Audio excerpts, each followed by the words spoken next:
কালকে ছিল রাখি পূর্ণিমা আর বাড়িতে এই শুভ দিনে ছিল সত্যনারায়ণ পুজো। তাই ভাবলাম যে এখন তো সেরকম কোনো ভিডিও আপলোড করা হয় না, তাই এই পুজোর জোগাড় করছি, সব কিছু জোগাড় হচ্ছে, এইগুলোই একটু কিছু ভিডিও ক্লিপস করে রাখি তোমাদের সাথে শেয়ার করব বলে। তোমরা হয়তো অনেকেই শুনেছো, আমার আগের ভিডিওতে দেখেছো যে আমার বাবা অনেক দিন অসুস্থ ছিলেন।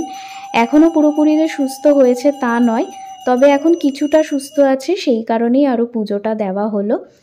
আর সবাই জানো যে বাড়িতে পুজো হলে তো খাটাখাটনি হবেই, কিন্তু খাটাখাটনির মধ্যেও কিন্তু পুজোর জোগাড় করতে একটা কিন্তু আলাদাই শান্তি আছে।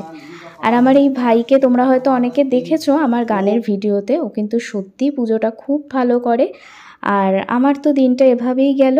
আর এই পুজোর সিন্নি খেতে কারা কারা ভালোবাসো অবশ্যই কিন্তু জানিও। আর তোমাদের কেমন গেল কালকের দিনটা অবশ্যই জানাবে। ব্লগটা ভালো লাগলে লাইক করে দিও।